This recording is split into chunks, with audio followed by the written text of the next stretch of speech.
Okay, so good evening, students. So welcome to the second session of heat transfer for chemical engineering branches. Okay, so in the first session, what did we learn? We learned about basic Fourier law, and I actually proved out your three-dimensional heat conduction equation through a Cartesian system, right? And after at the end, I also described you certain conditions like what is Poisson's equation, what is Fourier's equation, all those things. So this is your Laplace equation. This is your Poisson's equation. Got the idea? We also studied about Fourier's law of heat conduction, and we studied about thermal conductivity. So those were the topics that we discussed. So let me continue again with the further theory of this portion. So today what I'm going to cover is, first of all, I will be discussing the heat conduction through a plane wall. Okay. So I'll be expanding this equation further. Once I finish with plane wall, then we'll be jumping into cylinders and spheres. Then I will show you what is an electrical analogy between resistance of an electrical wire and resistance of a thermal conduction. They are quite analogous. That is, they are quite similar to each other. So using that logic, it is very easy to analyze. Okay. And then we'll be dealing in composite systems. So this is a topic that we are going to finish today. So let's start. So you remember this equation, right? For a steady one-dimensional heat transfer with no internal heat generation, the equation that we got was dou square T by dou x square. So that equation is what we are going to use for plane wall. So let's start with the first object, conduction. Sorry.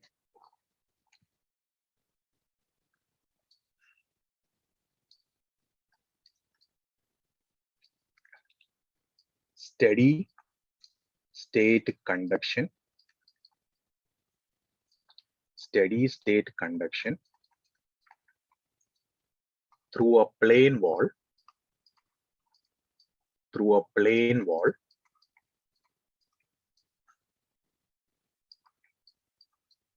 with what? No internal heat generation. With no internal heat generation. Heat generation will be separately dealing in a separate chapter. Okay. Right now, most of the situations are with no internal heat generation. So got the condition here? Okay. So the logic starts with your differential equation. See, every heat conduction logic starts with a differential equation. So you must be able to solve this differential equation. So you must be very familiar with this. So whenever you hear any condition, you can actually, you don't need to by heart it, you can actually prove it out also. So let me prove it out. So first of all, write the general equation. Dou square T by dou x square by dou square T by dou y square plus dou square T by dou z square plus what? Qg by K is equals to 1 by alpha dou T by dou small t, where small t stands for time. So let's understand what is a plane wall. So let us take a plane wall here. Okay, let's draw a plane wall.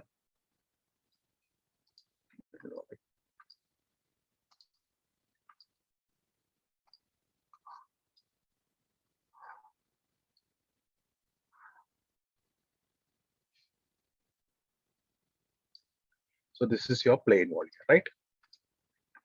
So since I'm assuming only one direction, I'm assuming the heat is transferring in the x direction.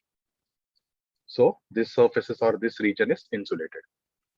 Let's say the temperature at this point is T1. Temperature on this surface is T2.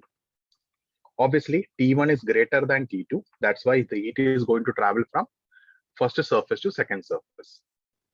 So the temperature profile that we obtain in plane wall is actually linear in nature. It will be something like this. I will show you, don't worry, I will prove it out how it is linear in nature. So this is the condition here. So here the length is measured in terms of x. So this distance is x. Let us call this entire distance as L. So first is understand the boundary conditions of a plane wall. At x is equal to 0. So x is equal to 0 means your left end. Your left end is x is equal to 0. This is your x distance. So this end, what is the temperature? T is equals to T1. At X is equals to L. L is some width of the plane wall. The temperature T is equals to T2. So this is the boundary condition. Now let's start with the differential equation. Now, since I am assuming one dimension, the first thing that is going to become 0 is y square and z square are going to become 0. No internal heat generation, so that is also 0. One more thing, steady state. Remember, this is a steady state conduction.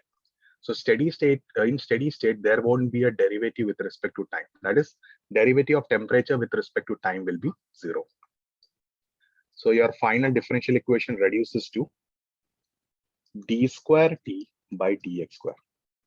Since only one variable x is there, I can replace dou by your normal derivative d. So d square t by dx square is equal to 0. Now just integrate it two times. So first integration, dt by dx. Just hang on a minute. Dt by dx will be what? Integration of 0 is not 0, it is constant c. Again, do the integration. T is equals to what? C1x plus another constant C2. Okay, so these are your differential equations. Now put the boundary conditions. We have two boundary conditions, right? At x is equal to 0, t is t1, and x equal to L, t is what? T2. So first, t1 is equal to C1 into 0 plus C2. So this reduces C2 as what? T1. Okay, what about second boundary condition? When t is equal to T2, your x value is what? L. And C2 we already obtained as what? T1. So rearranging this, C1 will be what? T2 minus T1 divided by L. So this is what you're going to get here. So your temperature profile finally will be T is equals to T2 minus T1 divided by L into what? X plus what? T1. Now, temperature profile, we normally write that as a dimensionless term. Temperature profile is normally written as what? A dimensionless term. So how it is represented dimensionless? That's a simple case. T minus T1, take it on one side, and then T2 by T1 divided. We always represent it in this format. The reason why it is represented in this format is this becomes a dimensionless entity, and remembering this equation becomes very easy. And here the equation will be x by L. So you can remember both this equation if possible. But in complicated figures like sphere and cylinder, this format is very easy to remember. Is it clear, guys? Temperature profile.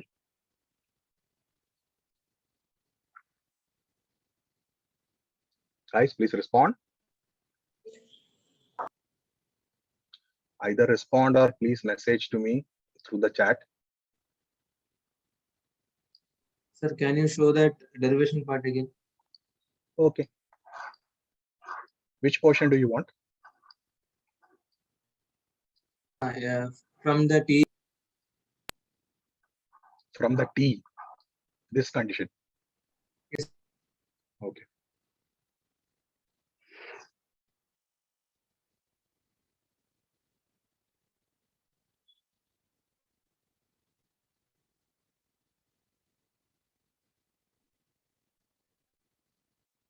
Finished writing? Yes, sir. Okay. So these are the two formats. You can write this also. Okay, others, is it clear, guys? Nasreen, Gidu, Anaga.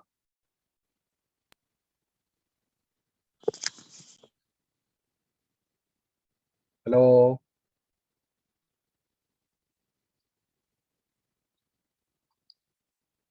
Okay. Guys, please actively respond to whenever I ask you. Because otherwise I will be just talking on the screen. It will be entirely boring process for you also. And I won't know whether you have understood the concept or not. Okay. Any doubts, please ask me in the middle. No issues with that. Just do one thing. When I'm discussing the concept, don't try to ask me. Once I finish the concept, I always will ask you whether is there any doubt. So please at that time actively respond to my questions. Okay. Okay. Thank you, guys. So let me continue further with the class. So we finished with what? Temperature profile. Now what about heat? What is the equation of heat? Equation of heat is very easy. You can use your Fourier's law. What is Fourier's law? Q is equals to minus Ka dt by dx. Am I right? So we know the temperature profile equation here, T in this format. So take derivative of T, temperature with respect to x. So it will be what? T2 minus T1 by L.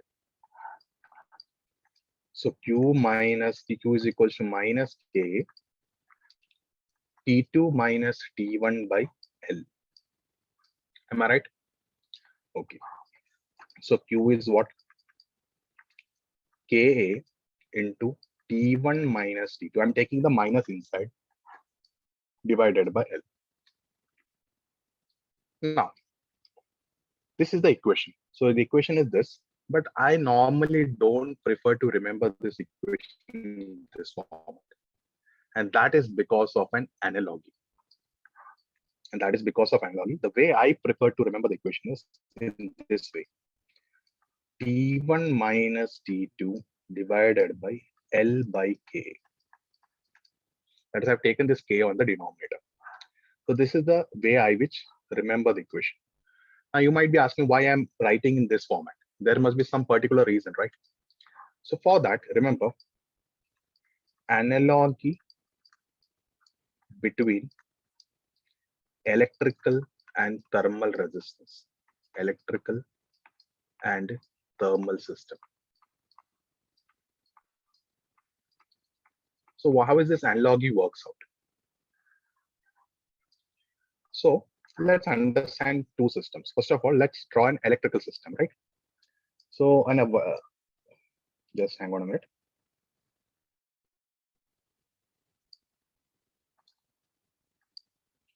Let's say this is some resistance which is operating around some potential difference V.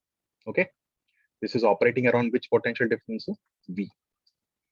R is the resistance of the wire, and let's say the current is I. So by Ohm's law, you know the famous formula V is equals to I into R, or I is equals to what? V by R. You might remember this formula, right? Now the same logic I'm constructing the plane wall. Okay, so let's construct a plane wall here.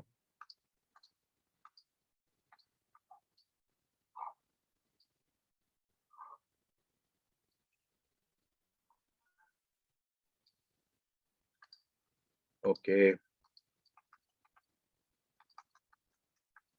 Now remember the equation that we have written. I wrote the equation as Q is equals to minus T1 minus T2 divided by L by K. Am I right? This was the equation that I've written down. Now these two systems can be treated as analog.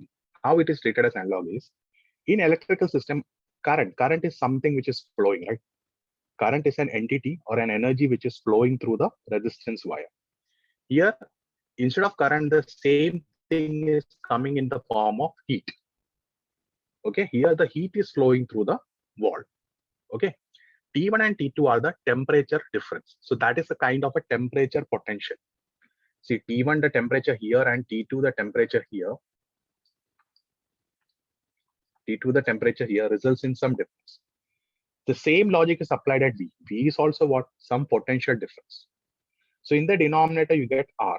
So here, this entire bracket is actually your resistance, and this is referred as thermal resistance. So the same diagram can be converted into electrical system at like this. T1 the temperature here, T2 the temperature here, RTH is the resistance, and Q is the heat that is flowing through the system. So I can replace this entire system into a simple electrical network. The reason why I'm converting this is to analyze complicated diagrams like composite walls and all those things. This resistance networks makes the process very, very easy. So from this, we understood one thing. RTH stands for what? Thermal resistance. Okay, thermal resistance. And for plane wall, RTH is what? For plane wall, the resistance is what? L divided by Ka. The idea for other systems, the resistance formula will change, but this equation will not change. So from this, yes, hang on a minute. From this, I can write down that Q is equals to temperature difference T1 minus T2 divided by some thermal resistance. The same logic can be used for plane walls, cylinders, spheres, composite systems, all those things. I'll show you how to do that in other systems too. Now, is this analogy clear to you guys? And what is the reason I'm arranging this equation in this format?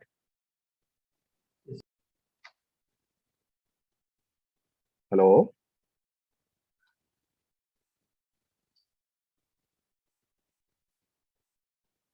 Yes, sir.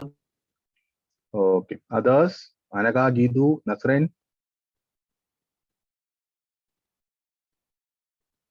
Yes, sir. Okay. Thank you. Okay. Thank you, Nasrin. Thank you, Gidu. Okay. So this is one way. So this is the simplest format that we have proved it out. So now let's jump to the composite system itself. Now, before jumping into composite, let us also understand one more thing, and that is if this thing comes into picture. What is that? A plane wall is surrounded. A plane wall is surrounded by a fluid on both the sides.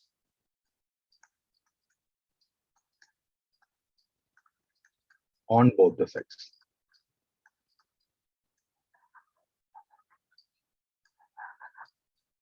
Let me show that. So let me draw plane wall first of all.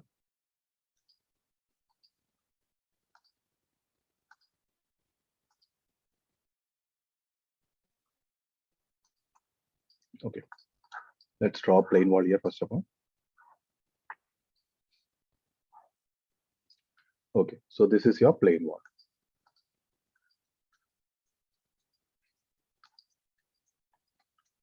Now what I'm saying here is, let's say this is some temperature Ti. This is some inner and in which some fluid is surrounding here. Here there is some fluid having convective heat transfer coefficient Hi. So Hi is what? The convective heat transfer coefficient of the inner fluid. Okay. K1 is the thermal conductivity of the wall. Now again there is another fluid which is on the other side of the wall having temperature T0 and heat transfer of convection is what? HO. So Hi is what? Convective coefficient, convective heat transfer coefficient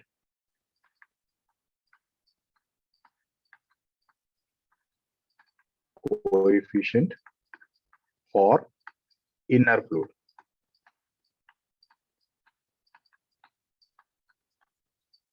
The unit of heat transfer coefficient, convective heat transfer coefficient is watt per meter square Kelvin. Whereas thermal conductivity K1 unit is what? Watt per meter Kelvin. Okay.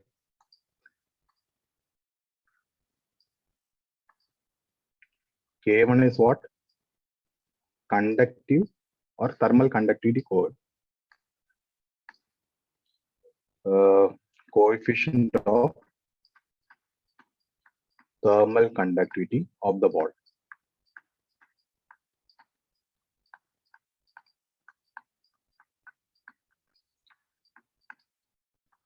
Of the wall. Next, HO. What is that again? Convective heat transfer coefficient. Convective heat transfer coefficient for outer fluid.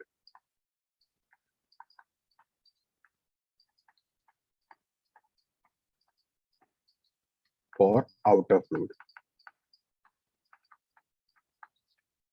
Now, what is the equation for this? How to develop the heat transfer equation? So heat transfer equation you can use like this, the same formula that I developed for the analog system.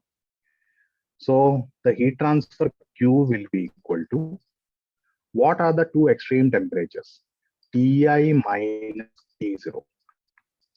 Ti is the inner fluid temperature and T0 is the outer fluid temperature.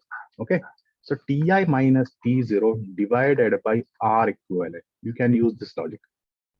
Now, what is this equivalent resistance? How to find equivalent resistance? Let me show that. So for that, let us draw the electrical network here.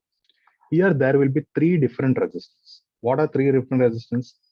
One is the first inner convective resistance. Convection also, there is a resistance. Then conductive resistance. Then what? Again, outer convective resistance. Let me remind you, this is convection resistance. So here the temperature is Ti.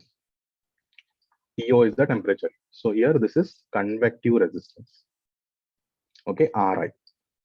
This is your wall resistance. And this is your outer fluid resistance. So why this resistance are taken in series? So what is the direction of heat transfer? The heat transfer is traveling in X direction. So in X direction, your areas are for all the surface are same. See, the surface area of fluid is the same this area. Plane wall, the cross-section area is what? Also this same area. I cannot show that here. It is perpendicular to the page. Similarly, outer fluid surface area is also this same area. This is not a vertical line. This is actually a plane perpendicular to the page. So these materials are arranged back to back. That is, one after the other, the materials are arranged. In that scenario, the resistance can be taken in series. You remember, series resistance is always resistance connected back to back. So here also the same logic. So what is the equivalent resistance going to be? So you just have to separately solve out the equivalent resistance. You remember in electrical conductivity, if 3 resistors or 4 resistors are connected in series, then you add all the resistance. So Ri plus R wall plus R outer fluid. Now, what is the resistance of convection? So resistance of convection is given by the formula 1 by HA. Please remember this. Resistance of convection is given by which formula? 1 by HA, where A is the surface area and H is the convective heat transfer coefficient. So on the basis of the given figure, R equivalent will be 1 by HI into area A plus. Okay, what is the thickness of the plane wall given here? Nothing is mentioned, so I'm considering the thickness as L. So you remember the equation, what is that? L by K. No? So here it is K1, so L by K1 into A plus 1 by H0 into A. So this is your resistance. So that's how the equation is generated. Q is equals to what? Ti minus T0 divided by 1 by Hi into A plus L by K1 into A plus 1 by H0 into A. So if you understand this electrical resistance analogy, the process becomes very, very simple. Guys, is it clear? Yes, sir. Shankar, clear? Is it clear, right, Shankar? Yes, sir. Okay. So when I'm talking now, please copy it down quickly. Okay. So this is the equation. So you don't need to buy at anything. You just need to understand how to draw a electrical resistance network. That's it. This logic can also be used for radiation too. Please remember. So this logic is very useful in 2 different topics. That is what? One is your conduction topic and your radiation topic. In or thermal boundary layer type of situations, this logic is not feasible because H is mostly not a constant. So there I will show you how to deal with dimensionless numbers. Okay. So for conduction and convection, you can use this resistance logic. Now, based on this itself, we can develop a composite wall system. Composite wall. What is a composite wall? A wall made up of more than two materials. So let me give you a practical example of this.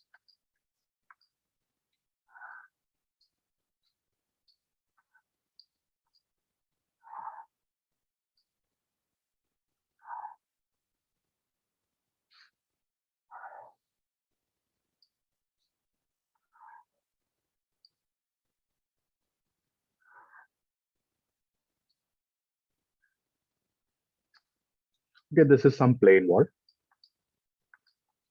Now, obviously, this surface will be insulated because I'm assuming only which direction? One direction.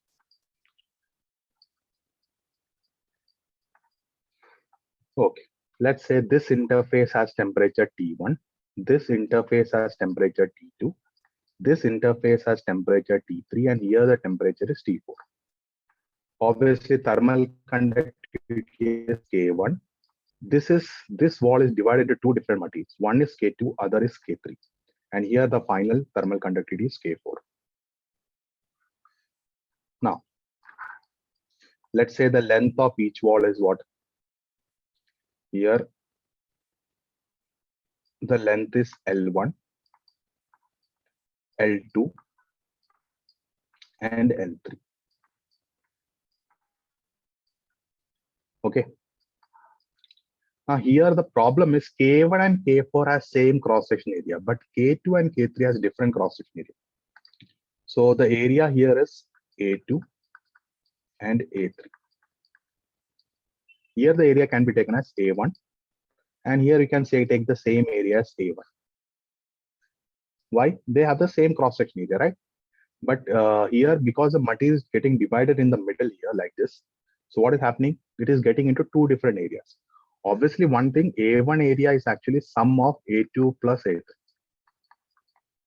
That is, this total cross-section area will be sum of A2 and A3. Okay. Now we have to develop the equation, that is the resistance network. So let's develop that resistance network. So for the first body, there will be a resistance like this. Okay. Now here, second and third body, you can see that they are parallel to each other. Why I'm saying they are parallel? I know the direction of heat is from left to right. So when I go from left to right, here the material 2 comes, but material 3 does not come. Here material 3 comes, but the material 2 does not come. That means in this particular entire cross-section area, there are two different materials above and below. If such a situation comes, it is always a parallel network. It is what? A parallel resistance network. If you are getting areas back to back, it is series. If you are getting parallel networks, you have to accordingly draw the electrical network. So how to draw parallel? You just draw a parallel network like this.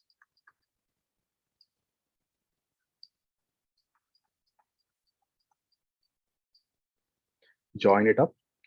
And then again, this is in series because it is back to back. That's it. So T1 temperature here, potential. Here the temperature potential is what? T2. Here the temperature which is acting as a potential is T3. So remember, temperature is acting similar to potential. Heat is acting similar to current. Okay. Resistance is R1, R2, R3, and R4. How is parallel network? Do you remember the logic for series and parallel? Let me remind you.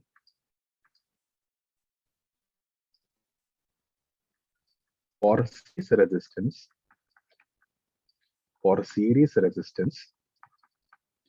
equivalent resistance is R1 plus R2 plus R3 plus ... If there are n series resistance, you just add it up. For parallel resistance, if you remember the logic, for parallel resistance, R equivalent is given by a special formula like this. 1 by R equivalent is equals to 1 by R1 plus 1 by R2 plus 1 by R3 plus ... Okay, so this is how a resistance in series and resistance in parallels are compiled or combined. Now here, the same network I'm going to compile like this. Here only two things are parallel. See, whenever you have combination of series and parallel, first of all, you resolve the parallel side. And then series can be easily managed. Okay, so equivalent of R23, that is equivalent of bit system 2 and 3 will be what? According to this formula, it should be 1 by R equivalent of 2, 3, right? So accordingly, let us write it down. 1 by R equivalent of 2, 3 will be what? 1 by R2 plus 1 by R3.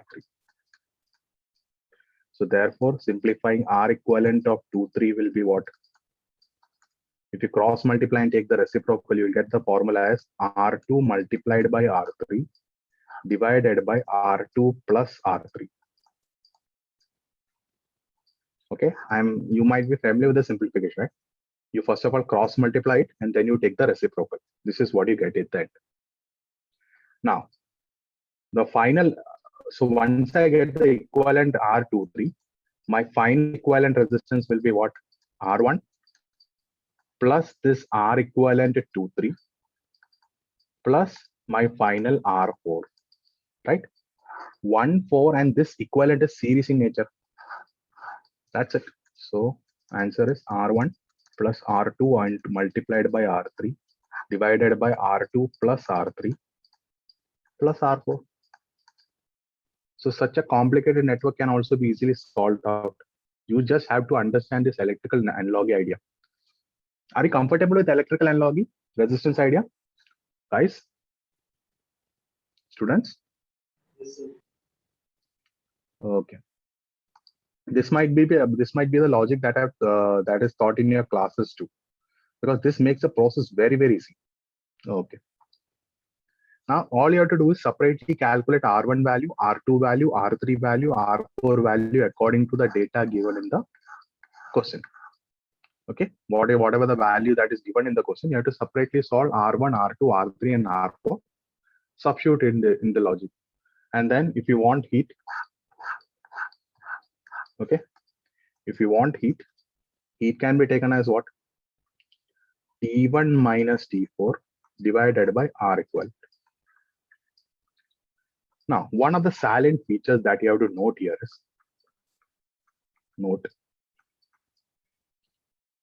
Q is actually equal to T1 minus T4 divided by R equivalent. This is also equal to T1 minus T2 divided by R1. Also equal to T2 minus T3 divided by R equivalent of 2, 3. And it's also equal to T3 minus T4 divided by R4. Is also equivalent to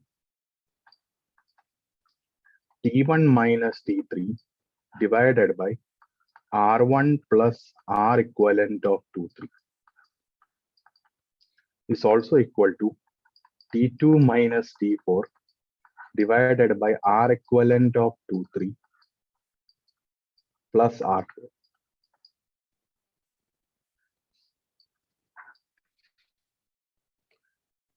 So what I'm doing here, so what I'm trying to say here is, let me show the diagram itself. See, there are different ways in which you can take Q. You can take Q for the entire temperature difference, that is T1 minus T4 divided by the entire R equivalent. The same Q can also be found out using one single wall also. The reason is, for a series network, you remember in the electrical, the current is same.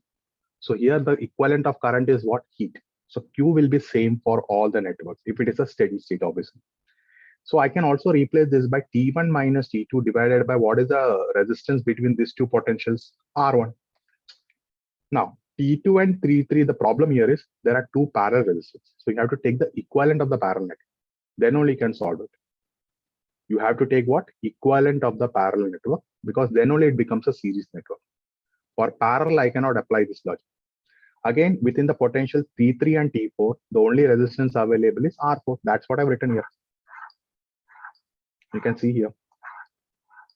Between 1 and 4, there are four number of resistance. So you have to find the entire equivalent. Between potentials 1 and 2, there is only one resistance. Between 2 and 3, there are two resistance, that is 2 and 3, which are parallel. So you have to take the equivalent of it. Between 3 and 4 potential, how many resistance are there? Only one, R4. Now I also expanded this between potential 1 and 3. Between 1 and 3, there are three resistance. What are three resistance? Between 1 and 3, T1 and T3, there are three resistance, R1 and the equivalent R2 and R3. R2, R3 being parallel, so you have to find the equivalent of it. Again, between T2 and T4, how many potentials are there? Oh, sorry, how many resistance are there? Again, three, R2, R3 and R4. R2, R3 parallel, so you have to take the equivalent. R4, add it up. So are you able to follow what I'm trying to say there? Yes, sir. Okay. So this way, actually, this logic is mostly used for finding the interface temperature. That is temperature between the bodies. That is, most of the time in question, in outer and that is T1 and T4 will be given, and they will ask you to find T2 and T3. Okay. So these are the conditions of plane wall. So as a chemical engineering students, you don't have to go into much depth. Mechanical engineering students are the one who will go to much of the depth. You just learn about these three portions regarding what? Plane wall. Okay, one is how to handle plane wall. Second is what? If there are fluids surrounding the plane wall, and third is the composite wall. Now let us go to the cylinders. So for cylindrical coordinate system. Now remember, for cylinder, I'm not sitting and proving it out. Okay. For proof, you can refer your textbooks. I gave you the proof of plane wall. For others, once you join our course, you will be also provided with the notes of your theory portion, which will be a detailed notes. So obviously for your GATE examination or other competitive examination, you don't need to worry much about the proof. Okay. Only for subjective examination, you have to worry about the proof. So for a plane wall, the construction of the cylinder is like this. Sorry, for cylinder, the construction goes like this.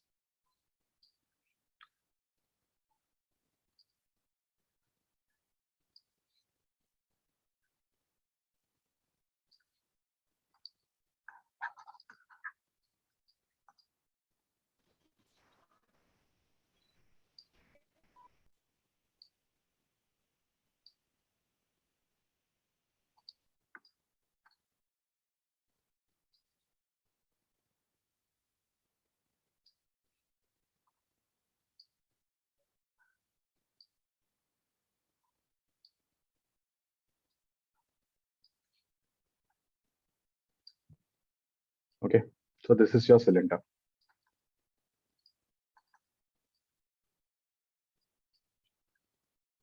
Okay, in cylinder, the coordinates are, in cylindrical system, the coordinates are R, phi, and Z. R is the radial direction. R is this direction. So QR here, outer will be what? QR plus DR. If this is QR, then Q phi will be something like this. Q phi. Here outer will be Q phi plus D phi. And then Z direction is the vertical direction. So QZ plus DZ.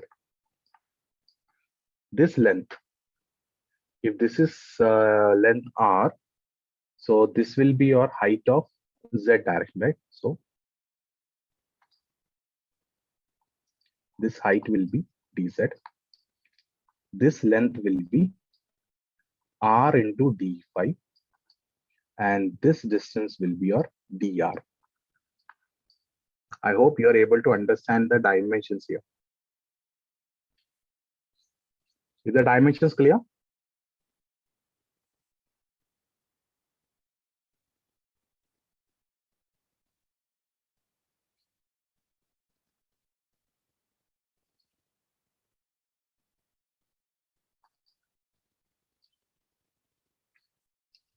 Guys, please respond. Is the dimensions clear?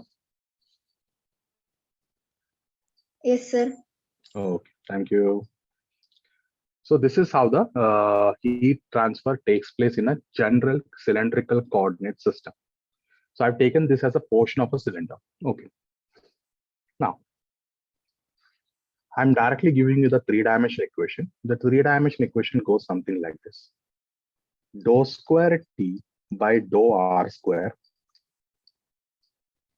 plus 1 by R dou T by dou R plus 1 by R square dou square T by dou phi square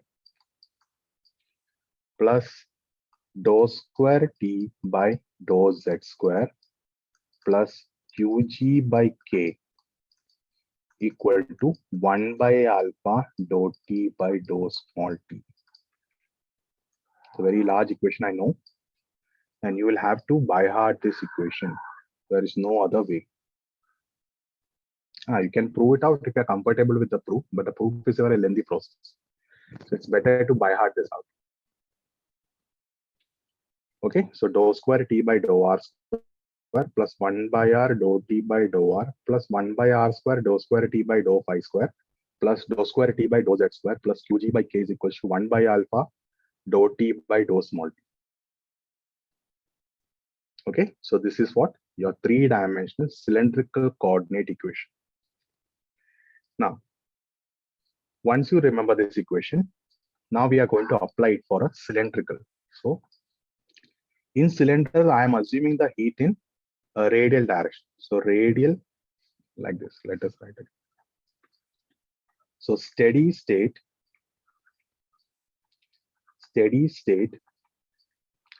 radial heat transfer steady state radial heat transfer through a cylinder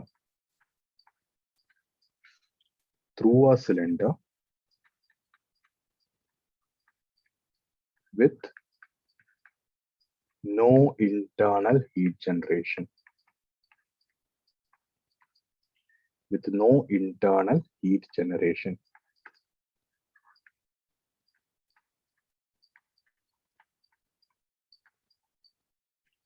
So this is what we are going to prove out. This is what we have to learn for the problems also. So just write out the equation. Dou square T by dou R square plus 1 by R dou T by dou R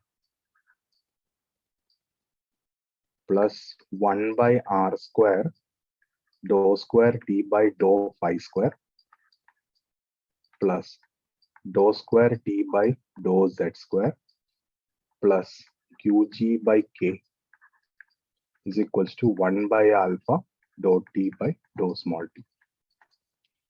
Now, since I'm considering only heat transfer through radial direction, this phi direction is referred as tangential direction. Remember, this phi is referred as what? Tangential direction.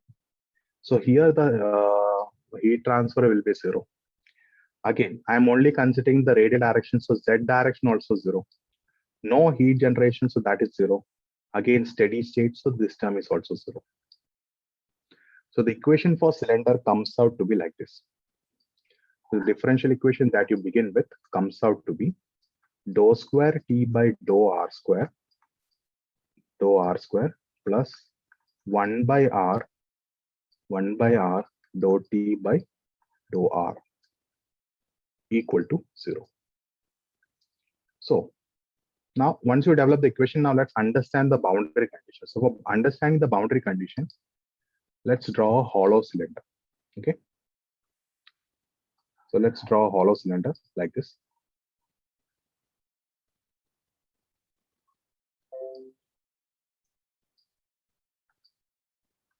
Okay, so this is your hollow cylinder.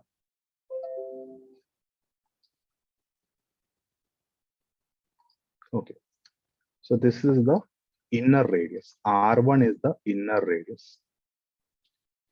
R2 is the outer radius.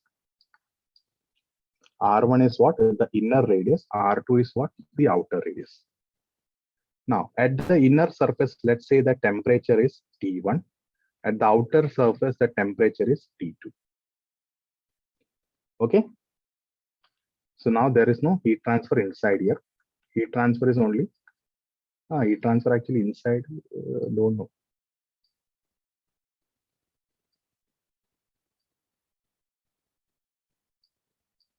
Okay. So now let's try to solve it out. So before I write the outside the boundary condition at R is equals to R1, T is equals to T1. At R is equals to R2, what is T? T is equals to T2. So these are the boundary conditions on which the cylinder operates. Now you have to solve this differential equation. So let's try to work out the differential equation. So to solve the differential equation, first of all, what I'm going to do is I'm going to multiply by R. So R dou square T by dou R square plus dou T by dou R is equal to 0 into R is 0 itself. Okay, now this can be written as dou by dou R of R dou T by dou R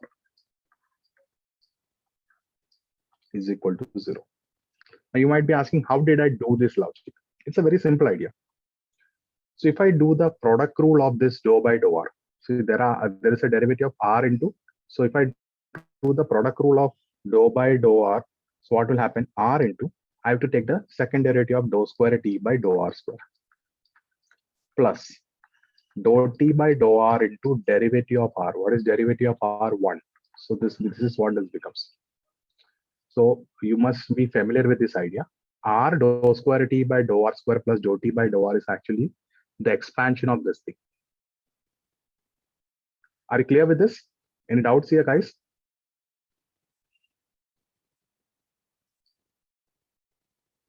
Shankar, Gitu, Anaga, Nazarene? Clear, sir. Clear. Okay, so this is a part of your maths recollection. So there is a lot of maths, especially differential equation solving involved. So you must be you must be able to be comfortable with this, because this same differential equation will again come back in your mass transfer too. So remember, mass transfer, thermodynamics, all these places, there are some sort of a differential equation of it applicable, even in fluid mechanics. Okay, so let's start to solve it up. So what is the first derivative of this? First derivative with respect to R. So R dou R, this will be equal to constant C1. Now, so dou T by dou R will be what? C1 by R. Now take one more derivative with respect to R. So so T will be equal to C1 log of R. 1 by R derivative with respect to R is log of R, natural log of R, plus C2. Now substitute your boundary condition. What is the first boundary condition? At R is equal to R1, T is equal to T1. So T1 is equals to C1 log of R1 plus C2. Let's write this as equation 1. Second boundary condition, T is equal to T2. C1 log of R condition is what? R2. Okay, now you have to do what? You have to solve this equation 1 and equation 2, and you have to obtain the values of C1 and C2. Now, I'm not actually wasting time on solving it. You can solve, after finishing the class, you can sit out and solve it out. Okay, because most of the people are you as an engineer, you might be comfortable with solving differential equations, simultaneous equations, right? So all you have to do is, first of all, subtract this, you will get the value of C1. Whatever C1 value you get it, substitute in any one equation, and you will get the value of C2. So I'm directly writing down the C1 and C2 values. Okay, so the C1 obtained is T1 minus T2 into log of R1 by R2. This is your C1. Whereas C2 obtained is T1 minus T1 T1 minus T2 divided by log of R1 by R2 into log of R1. So this is what you get. Now you have to substitute C1 and C2 in your temperature profile. So T is equals to T1 minus T2 divided by log of R1 by R2 into log of R plus what is C2? T1 minus T2 divided by log of R1 by R2 into log of R1. Now, when you see this equation, this is a very, very horrible equation. Okay, I agree with that fact. So there is actually an easier way to rearrange it. So first of all, I'm taking this T1 on the other side. So T minus T1. Okay. Now once I take T1 on the other side, what I can see here is this portion and this portion. I can take T1 minus T2 by log of R1 by R2 common. So T1 minus T2 by log of R1 by R2, I'm taking that as common. What do you get in the bracket? Log of R minus, here what is the common? Log of R1. Remember, T1 has already been taken on the other side. Okay, so this is what you get. So T minus T1 divided by T1 minus T2. Take it entirely temperature on one side is equals to log of R by R1 divided by log of R1 by R2. Now, to make this arrangement simple, I'm arranging like this. T minus T1 by T2 minus T1 is equals to log of R by R1 by log of R2 by R1. Now you might be saying what I did here. I have taken the minus here. Okay, I multiplied by minus in the denominator. So this became T2 minus T1. I multiplied again the minus in the denominator of log. So when I have a minus log of R1 by R2, I can take this minus as the power portion. So when I take the power, it becomes inverse power. So R1 by R2 inverse is what? R2 by R1. That's what I've done here. Now understood why I took the temperature profile in dimensionless form. So in such complicated equations, this is very easy to remember. Whereas if I ask you to by heart this equation, which is this equation, most probably you will be remembering for 2 to 3 days, and then you'll be mostly forgetting it. So it's a very tedious process to by heart this equation. Rather, this arrangement is very easy to by heart because there is some logic to the arrangement.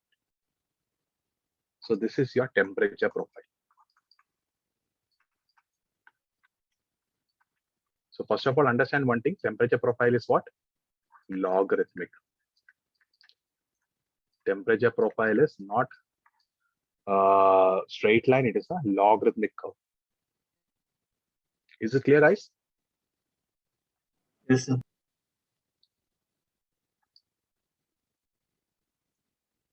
Okay.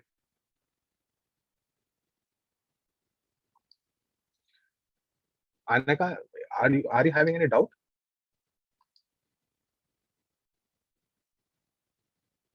Clear, sir. Okay.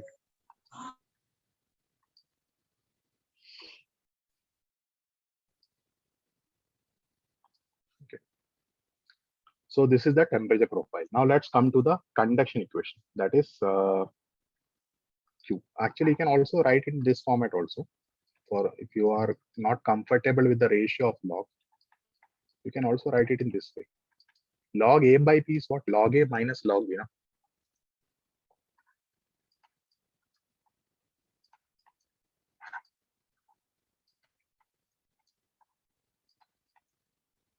Whichever way you want, you can by heart it.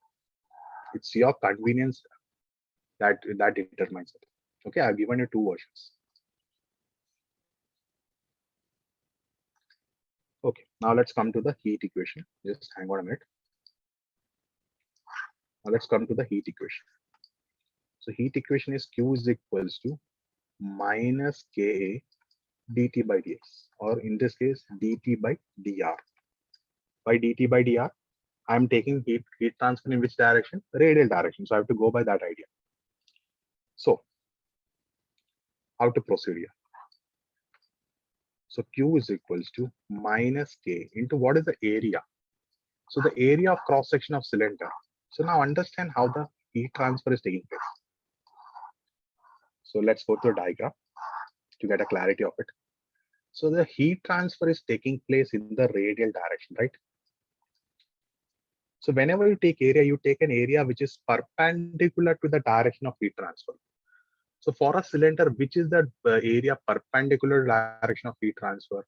It is the curved surface area of the cylinder. See, this is your heat transfer direction. Remember, this is not just two circles. There is a cylinder of length L. And that length L is perpendicular to the page. That's why I cannot show it here.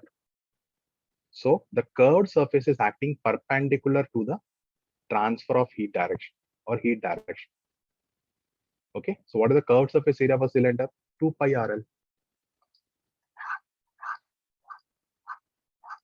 What is the formula for curved surface area of a cylinder? It is 2 pi RL.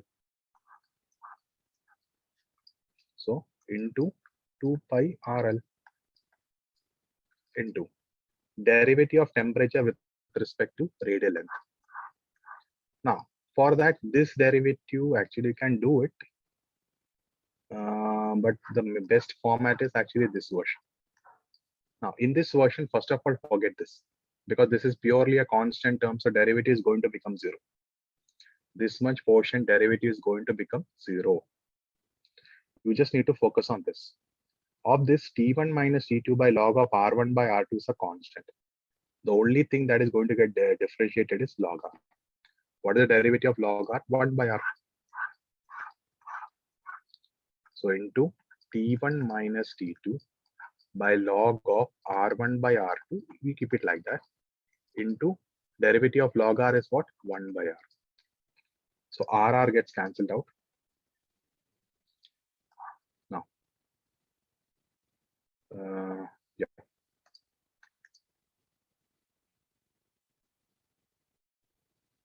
So Q is equals to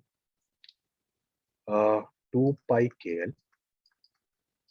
I'm not going to take minus here because T1 minus T2 is actually positive.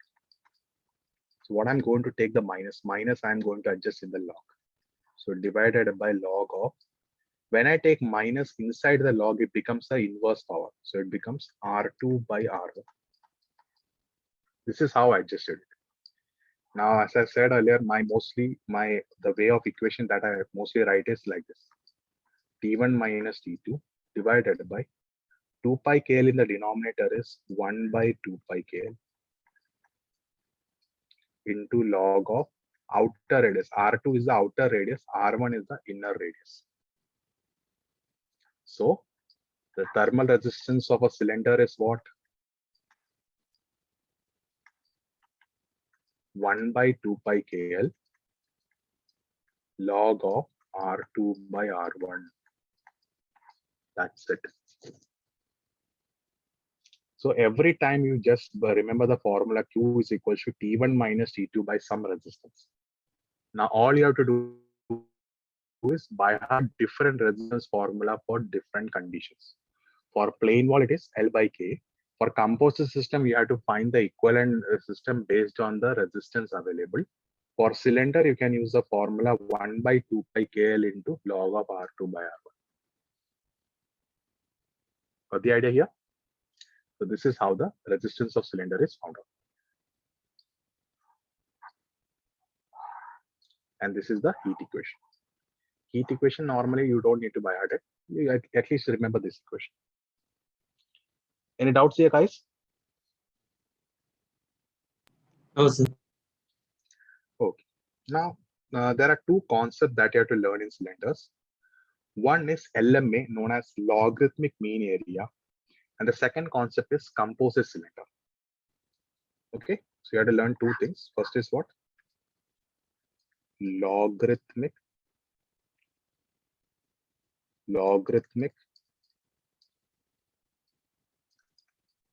mean area, or known as LMA.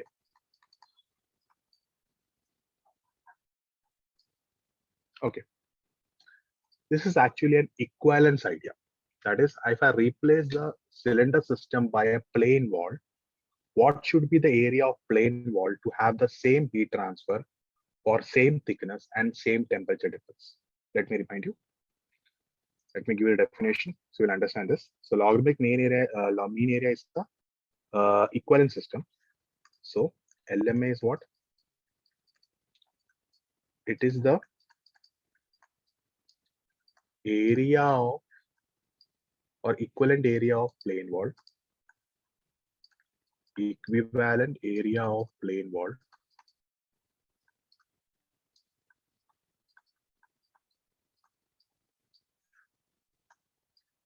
equivalent area of a plane wall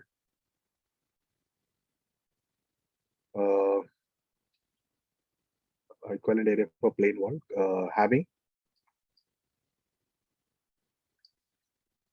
just hang on a minute, okay, having same thickness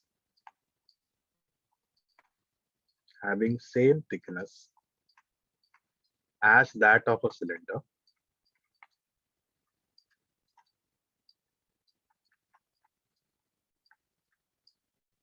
for same temperature difference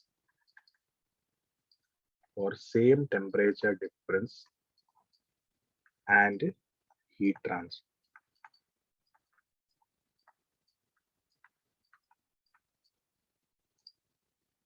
This is what is known as logarithmic mean area. So according to this system, just hang on a minute. Okay, so according to this system, if I take two cylinders, let me draw it.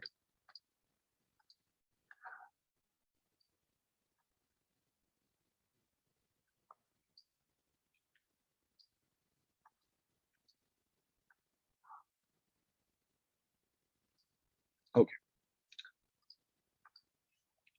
So this is the inner area of the inner radius, and this is your outer radius. So what is the thickness here? Thickness of the cylinder is R2 minus R1. Outer radius minus inner radius is the thickness of the cylinder. Now here you have to apply the same thickness, R2 minus R1. Okay, next.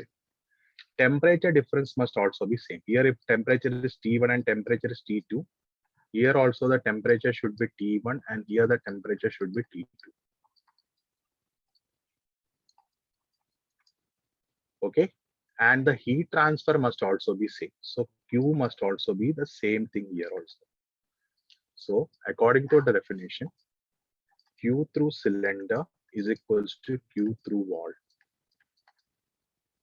The heat through cylinder is actually equal to heat through wall. So heat through cylinder, we know the formula is what?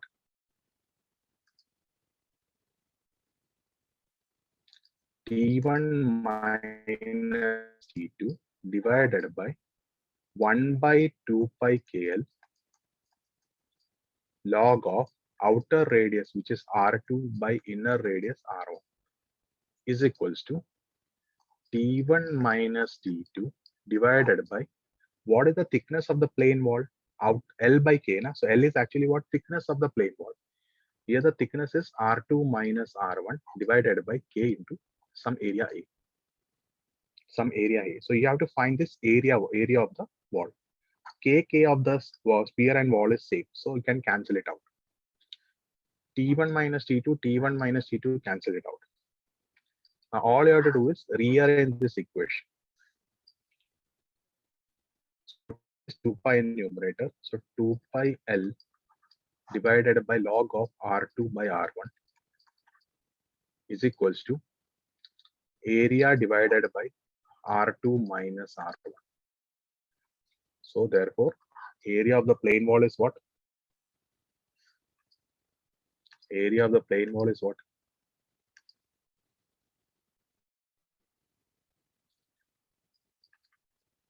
Two pi L into R2 minus R1 divided by log of R2 by R1.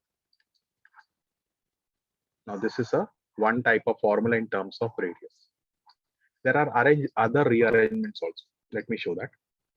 A is equals to 2 pi R2 into L. Multiply this 2 pi inside. Minus 2 pi R1 into L. Divided by, in the log, in the numerator and denominator, multiply by 2 pi L. So 2 pi R2L divided by 2 pi R1L. I can multiply by the same thing in the numerator and denominator, right? Now 2 pi R2L is actually what? Outer surface area. 2 pi R1 is inner surface area. So the rearrangement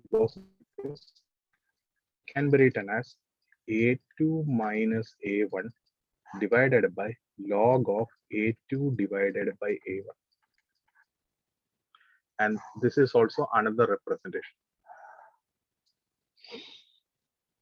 Okay, so why it is called logarithmic mean area is because this equation is in terms of a logarithmic function. That's why it is referred as logarithmic mean area.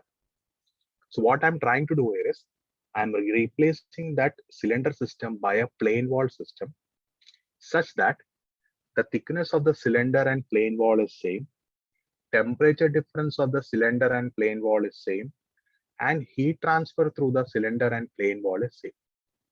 This is what we are doing here. Is it clear?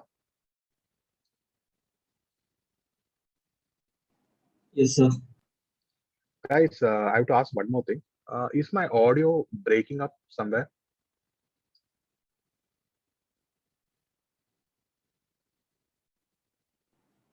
Sometimes in between, but not always. Okay. There is a fluctuation range issue right now because the range is getting highly fluctuated. That's why I'm asking it. That's the reason why my screen is getting also stuck up. Okay. So if you have any serious issue with my audio and this thing, please WhatsApp either message me through the chats or WhatsApp me. Okay. Okay, sir. Okay. Okay.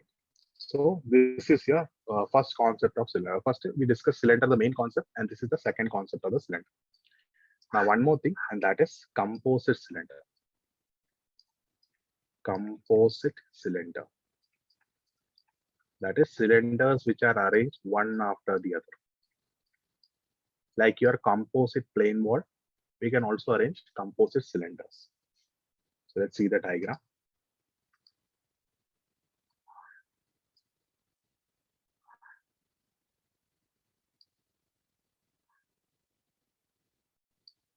Okay. So here what is happening is, here this is your first cylinder and this is your second cylinder. So first cylinder has an inner radius R1 and outer radius R2. Now the third cylinder has an outer radius R3. R1, R2, R3. What's the idea here? So R1 is the inner radius of the first cylinder, R2 is the outer radius of the second cylinder. So sorry, R2 is the outer radius of the first cylinder. Now R2 is also the inner radius of the second cylinder, and R3 is the outer radius of the second cylinder. Okay.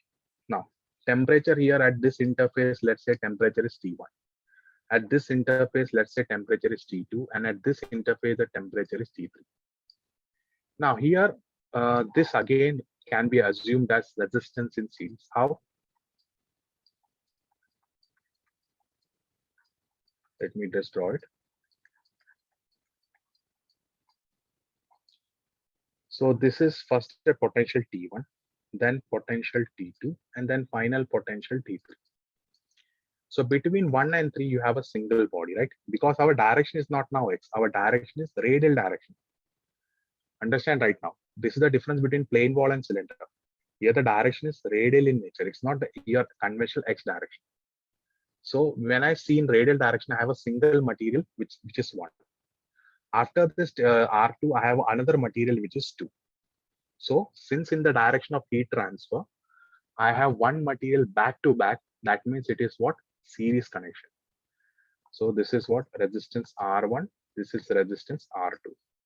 So obviously equivalent resistance will be what? R1 plus R2. Equivalent resistance will be what? R1 plus R2. Got the idea here? Now what is R1? You can R1 separately, you can solve it out. How to calculate R1? 1 by 2 pi KL log of, for first cylinder who is the outer radius R2 and R1 is the inner. So outer by inner. That's how you have to remember. Log of numerator it is outer radius and in the denominator it is inner radius. What about R2? Again, 1 by here, I think so K1, K2. So let us take this as K1. So 1 by 2 pi K2 into L log of. Now for second cylinder, who is the outer radius? R3. R2 is the inner radius. So R3 divided by R2. Separately find it out, add it up, you will get the equivalent resistance. So what is the final heat transfer? Q is equals to T1 minus T3 divided by R equivalent. Now, as I said earlier, this can also be split up into two portions. T1 minus T2 divided by R1 is also equal to T2 minus T3 divided by R2. Because since it is in series, the total heat transfer and heat transfer through individual resistance is same. It's like if current, if the resistance are in series, current through the whole system as well as current through individual resistance is going to be the same. The same logic I'm applying here. So understood this situation, guys? Yes, sir. Okay. Yes, So sir. with this, thank you. So with this, we finished with cylinder. Now one more thing is there, that is sphere. Okay. So the next thing, third is spherical coordinate system. Spherical coordinate system.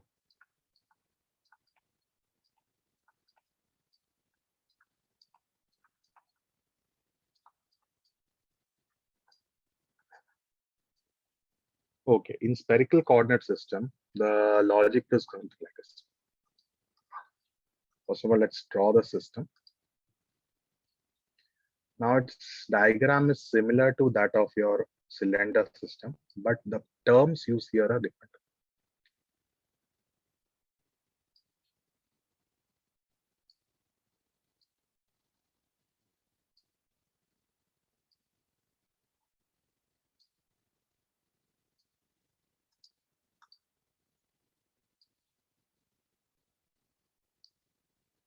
Okay, again, this is your radial direction QR, and outer will be QR plus DR. So this thickness is what? DR. Now the parameters are, or the dimensions are, in spherical system, there is only one length, that is R. Other two are actually angles, phi and theta. In spherical system, there is only one length, that is R. Other two are angle measurements, phi and theta. This height is actually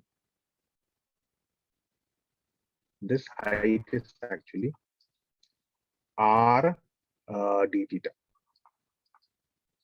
This much portion is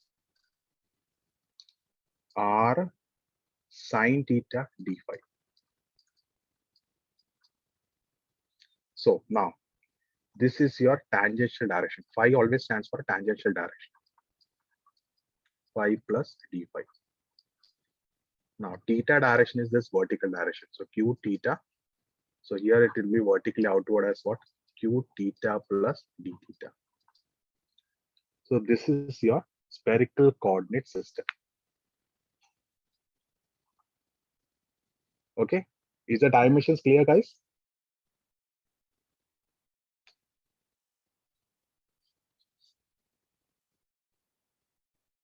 Yes, sir. Okay. So now let us do some this thing. What is that?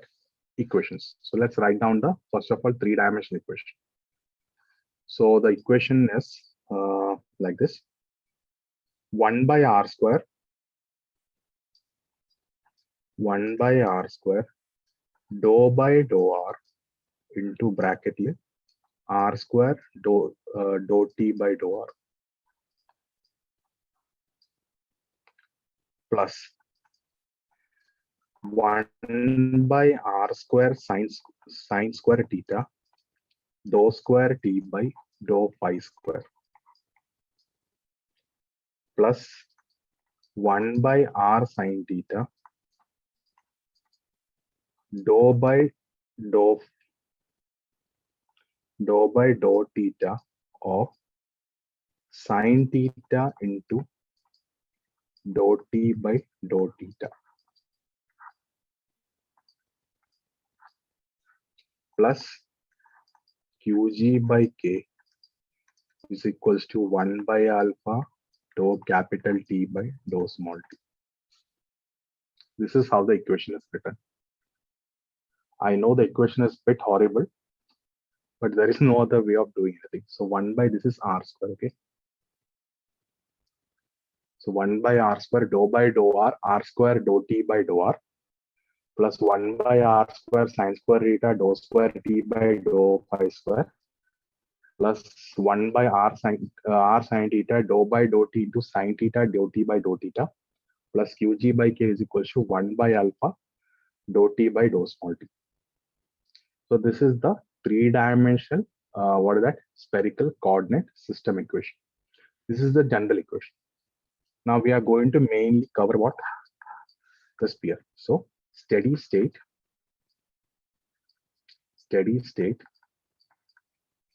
heat conduction, steady state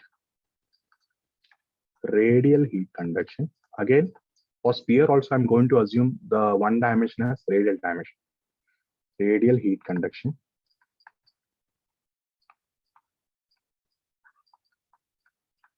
through a sphere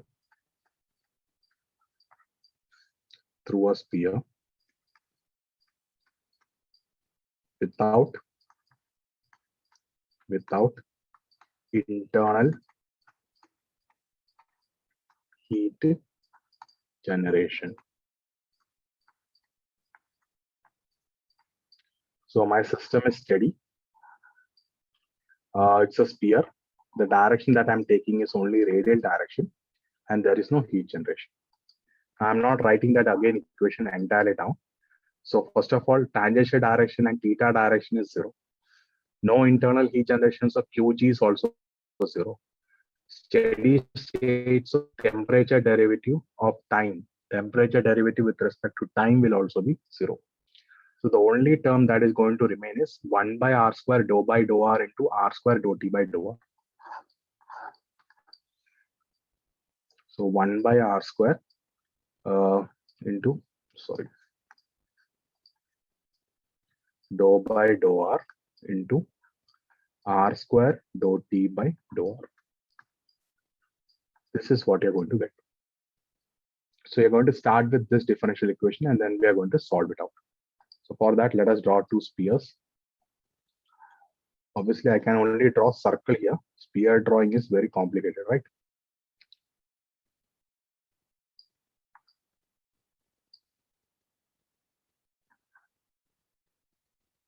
Okay, so this is your sphere. Now let's try to work it out. So again, sphere will have an inner radius. Let us call this as R1. Outer radius is what? R2. Inner temperature is T1. Outer surface temperature is T2. So again, the boundary conditions are same. R is equals to R1.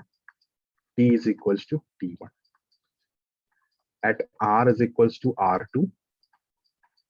T is equals to what? T2.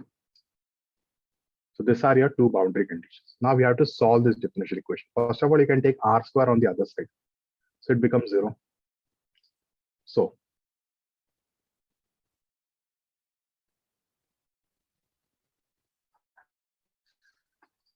So dou by dou r into r square dou t by dou r is equal to 0. Okay, so first integration will be what? R square dou t by dou r is equal to C1, or dou t by dou r is equal to C1 by r, or so C1 by r square. So t will be equal to what? Minus C1 by r plus C2. So your temperature profile is an inverted system. So temperature profile is what? Is an inverse curve.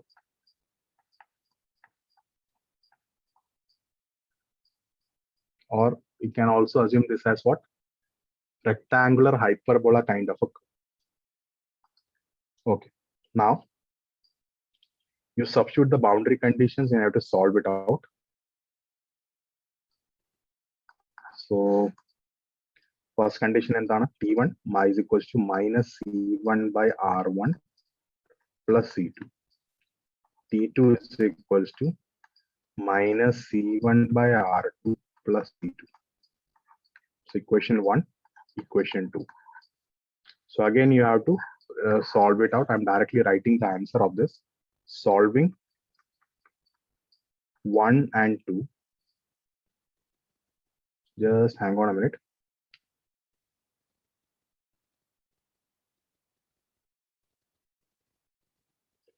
Okay, so solving 1 and 2, we get, I'm directly writing the C1 and C2 values. C1 obtained is something like this.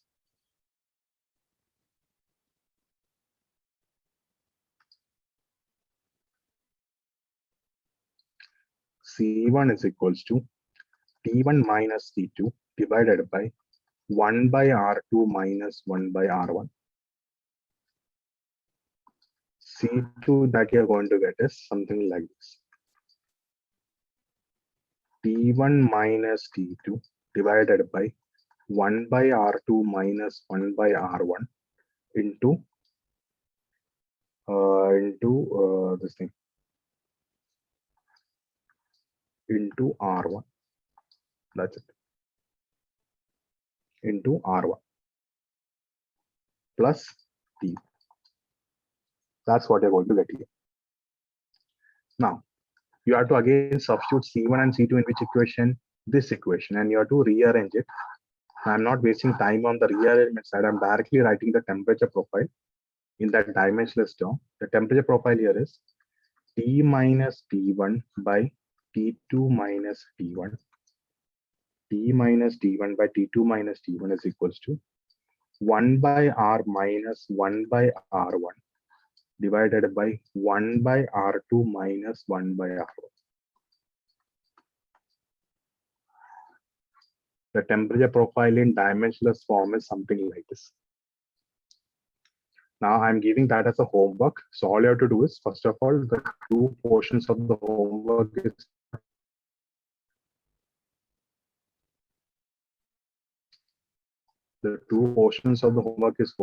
first of all try to solve C1 and C2, and once you get C1 and C2, substitute in this original equation and then rearrange in particular form. Okay, rearrange in this particular form. You try to work out. If you have any doubts, you can contact me through WhatsApp so I can clear it out. Okay, now heat, I'm directly writing the equation. We start with Q is equals to minus Ka dt by dr. Now here A will be what? 4 pi r square. Here area will be what? 4 pi r square. That is surface area of the sphere. Because perpendicular direction of heat transfer, you're not going to get curved surface. You're going to get curved surface, but you're going to get curved surface of the sphere. So curved surface of the sphere is what? 4 pi r square. After rearranging, you get the equation like this. Q is equals to T1 minus T2 divided by 1 by 4 pi K into bracket here 1 by R1 minus 1 by R2. 1 by R1 minus 1 by R2. So how to remember this is T1 minus T2 divided by 1 by 4 pi k. The resistance of the sphere is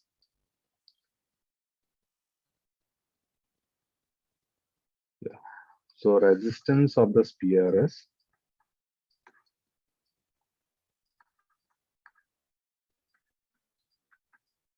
1 by 4 pi k reciprocal of inner radius minus reciprocal of outer radius.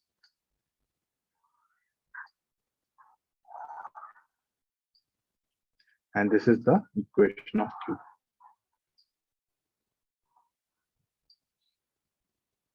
So got the logic here? So this is the equation of Q and resistance. Any doubts right now, guys?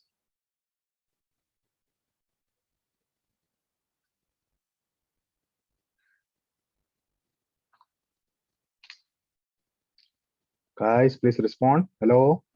Sir.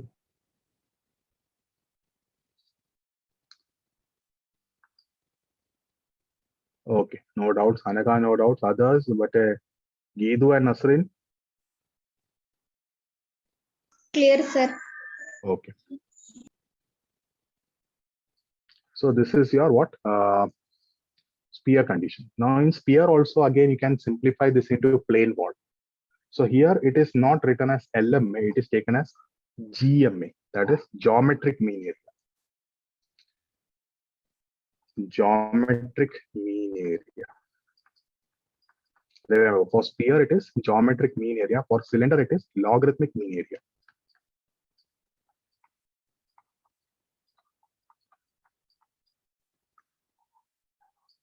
So what does GMA stands for? It is the equivalent area of the plane wall. It is the equivalent area of the plane wall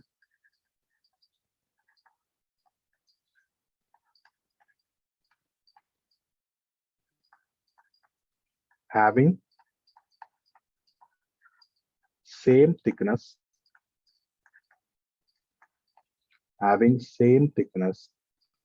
as that of the sphere,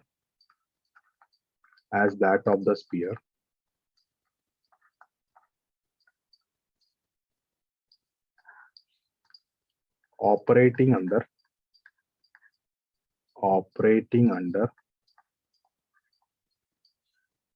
same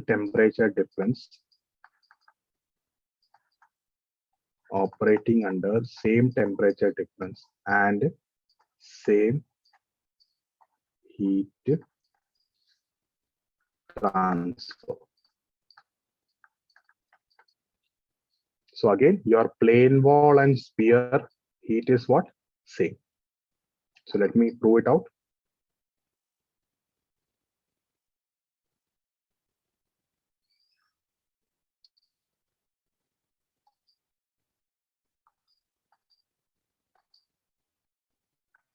So let us consider sphere first of all.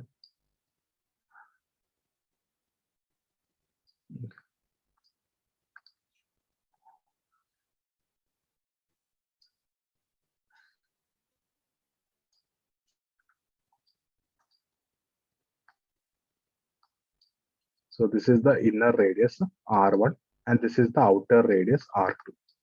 So thickness is what? R2 minus R1. So that same thickness will be applied here.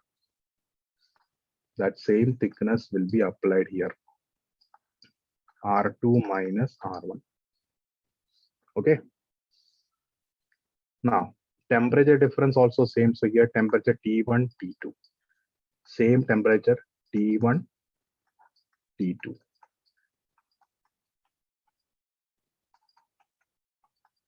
And heat transfer also is same. So Q of wall will be equal to Q of sphere. So what is the equation of plane wall? T1 minus T2 divided by what is the thickness? R2 minus R1 by K into area. is equals to T1 minus T2, same temperature difference, divided by 1 by 4 pi K into, how to remember it, is reciprocal of inner radius minus the reciprocal of outer radius. So what all things gets cancelled out? T1 minus T2, T1 minus T2 cut. K cut. That's it.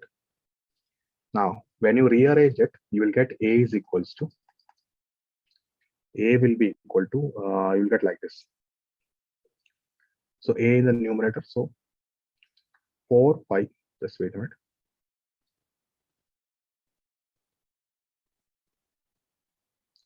Four pi R2 minus R1 divided by 1 by R1 minus 1 by R2.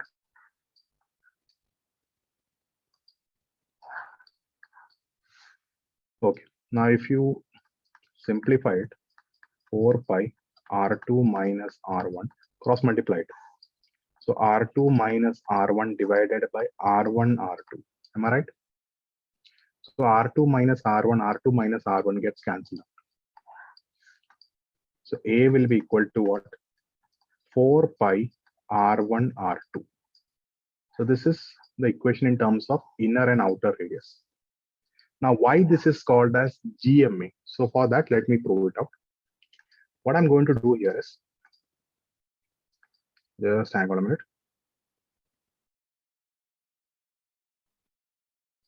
A is equals to, I'm taking this entire thing in the square root. So 4 pi will become square root inside. So 16 pi square R1 square R2 square. Okay. Now what I'm going to do here is, 16 pi square can be written as 4 pi into 4 pi. So 4 pi R1 square I am taking separate out, multiplied by 4 pi R2 square I am taking separately. So what is 4 pi R1 square? It is the inner surface area. 4 pi R2 square is what? The outer surface area. Let me remind you. 4 pi R1 square is the inner surface area. 4 pi R2 square is the outer surface area. So your area will become now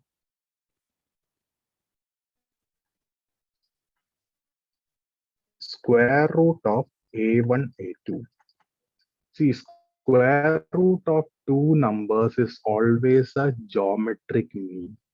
Square root of two numbers is always a geometric mean. That's the reason why this is referred as geometric mean. Got the logic here? Yes, sir. So this is the end of your what? One-dimensional systems. Now there are some small things that you have to learn. One small thing is, first of all, you need to understand the variable thermal conductivity idea. And the second thing that you need to learn is the insulation idea. Okay. So let me finish the variable thermal conductivity idea. So write down the condition. Steady state,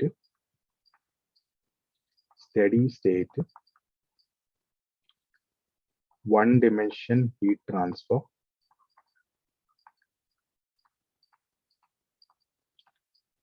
with variable thermal conductivity.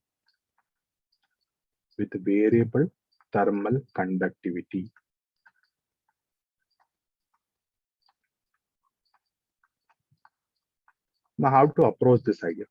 Now, this is very easy. See, normally the variable of thermal conductivity, for most of the material, thermal conductivity varies with respect to temperature. A material whose thermal conductivity does not vary with temperature is very, very rare. Most of your material will have of thermal conductivity. For, as I discussed in the previous first session itself, how it is imagined. So first of all, let's understand the thermal conductivity variation in solids. In case of solids, you have first of all metals. In metals, how does the logic goes?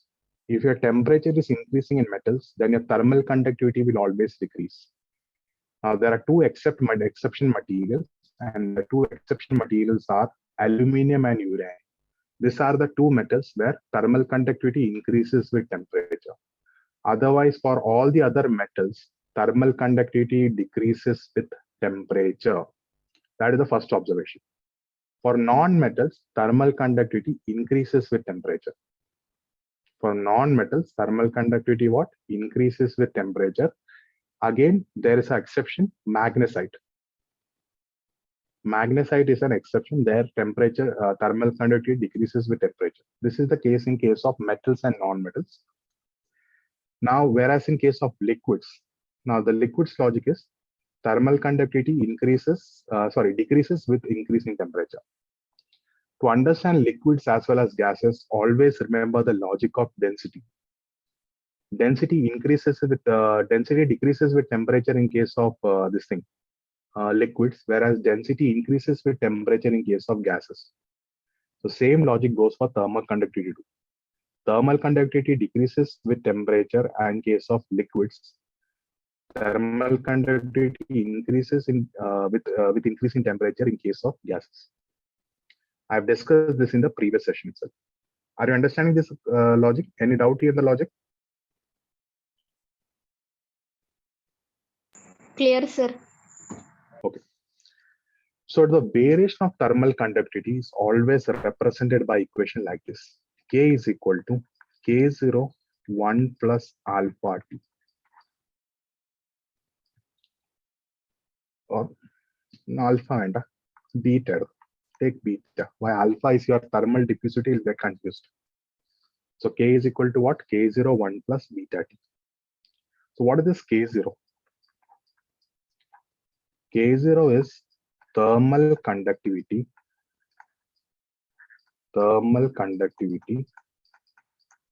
at, let's say, reference point of 0 degrees Celsius. Most of the time the reference point taken is 0 degrees Celsius. Beta is what? Some material constant.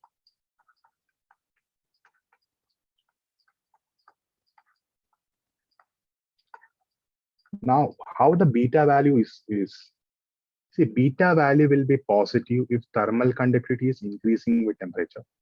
If thermal conductivity is decreasing with temperature, then beta value will be negative. So the value of beta determines whether it is increasing or decreasing. So beta greater than 0, K increases with increase in temperature.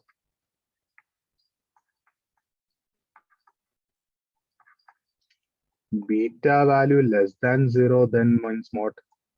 K decreases with increase in temperature.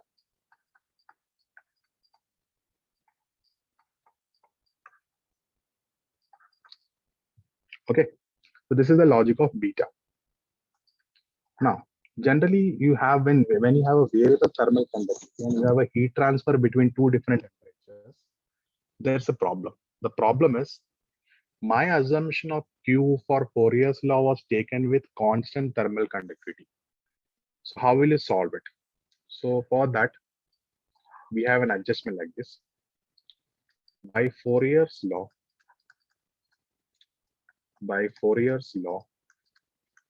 we know Q is equals to what? Minus Ka dt by dx. So since K is varying with temperature, I have to substitute that condition. What is that? Minus K0 1 plus beta T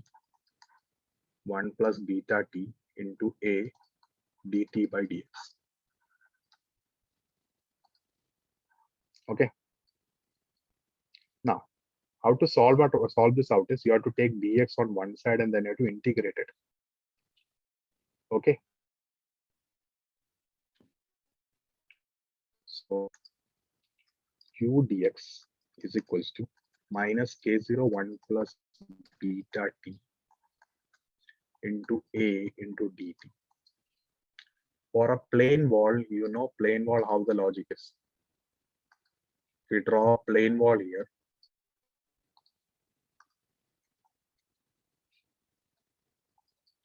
Here the temperature will be T1. Here the temperature will be T2. and L will be the length thickness of the plane ball. So dx thickness is what? 0 to L. So 0 to L dx. Temperature is varying from what? T1 to T2. So minus lower limit T1 to T2. 1 plus beta T ADT.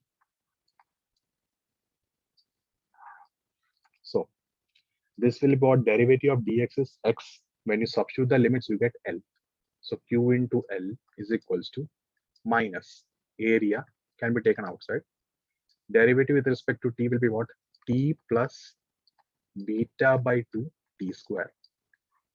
Derivative of T is T square by 2. Derivative of 1 is T. Limit is from where to where? T2 by, just hang on a minute.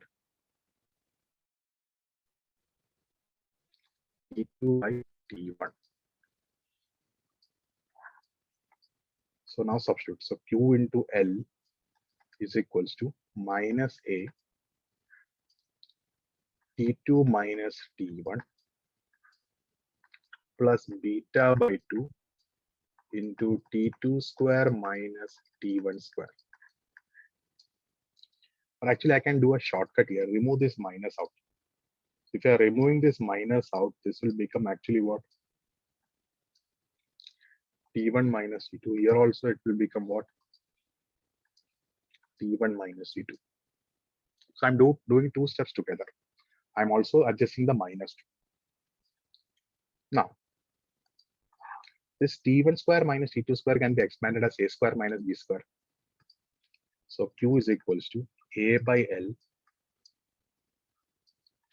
T1 minus T2 plus beta by 2 T1 minus T2 into T1 plus T2. Now take T1 minus T2 outside. So Q is equals to T1 minus T2 into what? Area by thickness. So what do you get? 1 plus beta by 2 into T1 plus T2. So this is how the logic goes. So now I'm introducing a new K. So Km.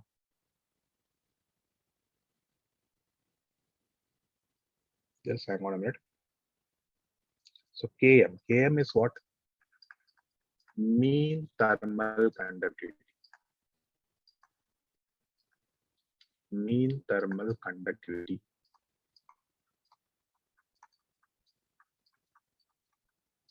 So this Km is actually equal to 1 plus beta into T1 plus T2 divided by 2.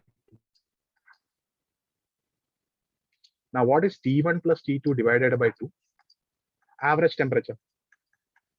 T1 plus T2 divided by 2 is actually what? T average temperature or a T mean. You can write it as T mean. Am I right? So Km is actually equal to what? 1 plus beta Tm. Wait a minute, I missed something here. Oh yeah. Guys, I made a small mistake here. I missed what this K0. I forgot to write the K0 value. So please adjust it. See this K is equal to what? K0 1 plus beta T. I forgot to write that. Okay, so please do that correction. So here K0, here also K0. Everywhere you just have to introduce that K0. Okay. So this will be what? K0 into 1 plus beta T1 plus T2 by 2. That's it. So Km will be equal to what? K0 1 plus beta Tm, where Tm is what? Mean temperature. So therefore the heat equation will become what? T1 minus T2 divided by L by Km into A. That's it. The idea? So this entire term will become now Km, and then you have to just rearrange it in the wall form. Is it clear, guys? Understood my mistake here? I forgot to write that K0 also.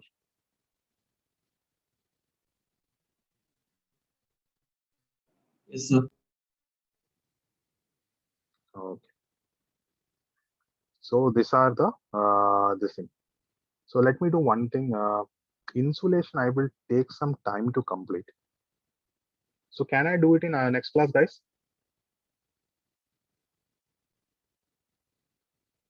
Yes, sir. Okay, sir. Hello.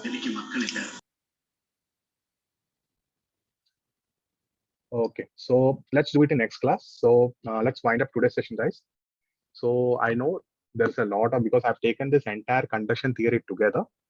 So this is the entire theory, and there's a small portion of insulation is there. I have to explain it in detail. So right now the time is not there. I cannot finish that in 10 minutes. I will take another half an hour for that. So let me do that in next class, and we'll be doing in the next class entirely the problem sessions. Okay, around 25 to 30 problems will be there. So we'll be covering a lot of gate questions and all those things. So is it clear? Yes, sir. Okay. So let's wind up today's session, guys. So let's again meet on the next class.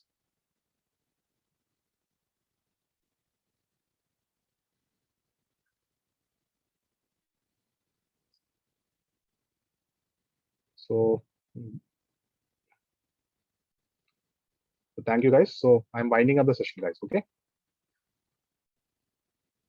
Thank you, sir. Thank you.